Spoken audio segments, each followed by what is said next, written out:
No capítulo 26 do livro de Mateus, no versículo 42, está escrito assim: E indo segunda vez orou, dizendo: Meu pai, se este cálice não pode passar de mim sem que eu o beba, faça-se a tua vontade.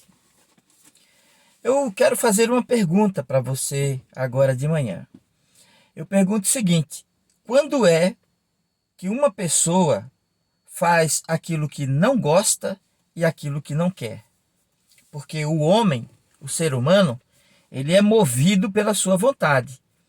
Se ele se levanta, se ele se senta, se ele caminha, se ele vai passear, se ele vai trabalhar, se ele escolhe uma roupa para vestir, né? Escolhe o que vai comer, o que vai gastar, o que vai comprar. O ser humano é movido pela sua vontade.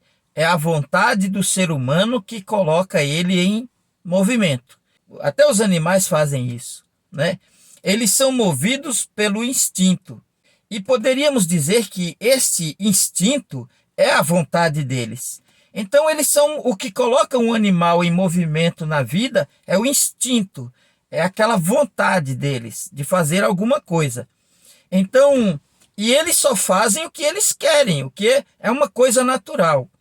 Aí eu pergunto novamente: quando é que uma pessoa faz aquilo que não gosta de fazer e aquilo que ele não quer fazer?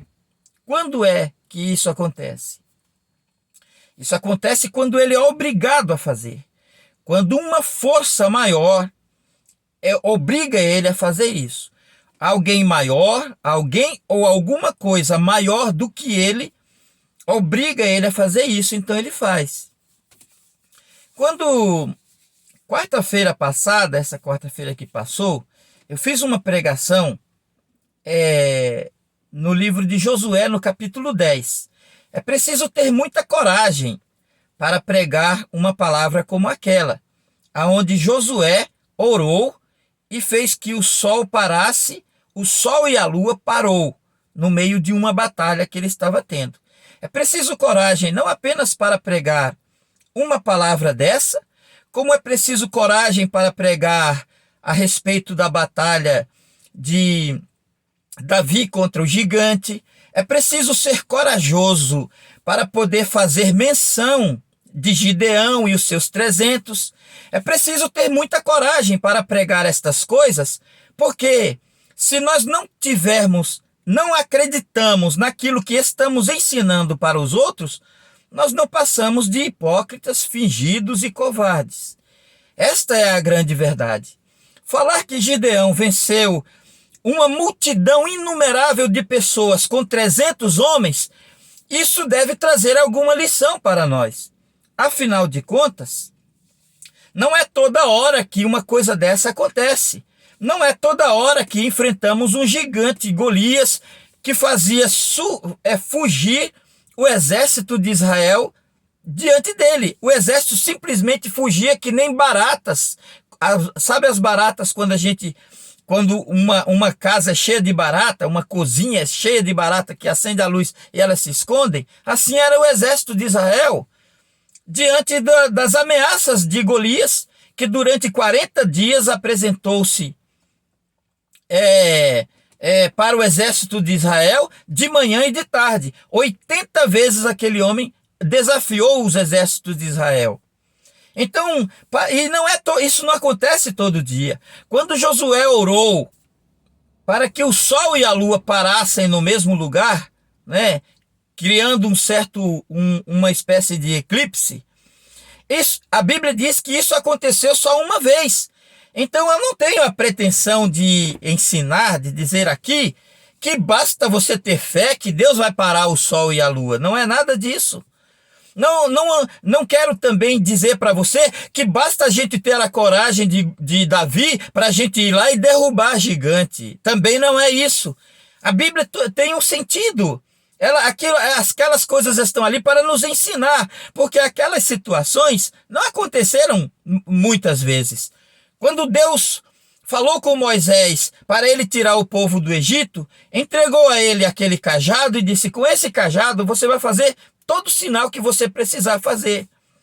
Quando Moisés clamou a Deus, porque pensava, dizendo assim, o que eu faço agora? O que eu faço? E Deus disse assim, Moisés, por que tu clamas a mim? Por que você está me pedindo, está me clamando a mim? Ordena ao mar e o mar vai se abrir. Então, veja que Deus deu a ele o poder para ele fazer o que ele quisesse. Mas quantas vezes o mar vermelho se abriu? Uma única vez na história e nunca mais. Mas isso tudo nos deixa uma lição. Nos deixa uma lição. Então, quando eu digo para você que nós fazemos a nossa vontade, nós fazemos tudo o que nós desejamos e queremos, porque o ser humano é movido pela vontade, assim como os animais são movidos pelo seu instinto, nós só fazemos aquilo que nós não gostamos de fazer ou não queremos fazer quando somos obrigados a fazer. Quando uma força maior faz isso por nós, nos obriga a fazer isso. Jesus Cristo, nessa oração que ele fez ao Pai, quando ele estava para ser crucificado, ele disse assim, Pai, todas as coisas te são possíveis. Ele tinha dado testemunho diante dos seus discípulos que Deus sempre ouvia ele. Pai, eu sei que sempre me ouve. Quando ele estava ressuscitando Lázaro, eu sei que tu sempre me ouve, mas eu digo isso para que eles creiam que tu me enviaste. Quer dizer, eu estou dizendo isso para que eles entendam que eu e tu somos um, que eu posso pedir o que eu quiser e tu me dá. E ele orou a Deus naquele dia. Então não havia razão nenhuma para Deus negar coisíssima alguma ao Senhor Jesus. E ele disse, Pai, todas as coisas te são possíveis. E se for possível, passa de mim esse cálice. Ora, se tudo para Deus era possível, claro que Deus poderia fazer passar aquele cálice. Mas Jesus, ele se apressou a dizer, não seja, portanto, como eu quero, porém não seja como eu quero. Não se faça a minha vontade, mas a tua. E na segunda vez ele diz assim, Pai, se é da tua vontade que eu beba esse cálice, não se faça a tua vontade, não se faça a minha vontade, mas a tua. Não faça o que eu quero, não faça o que eu estou pedindo. Na realidade, eu estou te pedindo, mas não faça o que eu estou te pedindo. Faça aquilo que o Senhor quer fazer. Jesus se submeteu à vontade de Deus. Agora, veja bem, quando os discípulos interviram ali para Jesus não ser preso, e Pedro cortou a orelha de um deles ali, de um daquelas pessoas que estavam prendendo Jesus, ele disse assim, guarda tua espada. Tu pensas que eu não poderia pedir hoje ao Pai 12 legiões de anjos e ele me enviaria? Bastava eu dizer assim, Pai, me manda 12 legiões de anjos aí. Ele me enviaria e me livraria disso e estaria tudo acabado. Porém, como se cumpririam as Escrituras? Era tanto da vontade de Deus quanto da vontade do próprio Jesus Cristo que as Escrituras se cumprissem, porque cumprindo-se as Escrituras, se cumpriria a vontade de Deus e a vontade do próprio Jesus Cristo diante do dilema que ele tinha diante de si. Ele tinha diante de si um dilema, ele tinha as profecias que dizia que aquilo tinha que acontecer na sua vida. Era difícil, mas ele queria fazer a vontade de Deus e não a sua própria vontade. Se bem que a vontade de Jesus Cristo era a mesma vontade de Deus, que se cumprissem as Escrituras. Por isso que ele não quis contrariar a vontade de Deus, porque também a vontade de Deus era a vontade dele quando ele disse, não faça, Deus, não atenda a minha oração, não faça o que eu estou te pedindo, faça a tua vontade. Então a vontade de Jesus era fazer a vontade de Deus. Este é o grande segredo. A próxima vez que você fizer qualquer pedido, qualquer oração a Deus, certifique-se de que isso é da vontade de Deus, porque ninguém pode obrigar a Deus a fazer aquilo que ele não quer fazer e aquilo que ele não gosta de fazer. Por isso a Bíblia diz, se pedirmos alguma coisa segundo a sua vontade, ele nos ouve. Então o Senhor só nos ouve quando nós fazemos pedidos que estão de acordo com a sua vontade. Ninguém obriga a Deus a fazer aquilo que ele não gosta e aquilo que ele não quer. Não existe força maior que obrigue a Deus. Então, se nós quisermos ter paz na nossa vida e alcançar alguma coisa do Senhor, devemos compreender que Deus faz sempre a sua vontade e que nós também devemos nos submeter para fazermos a vontade de Deus.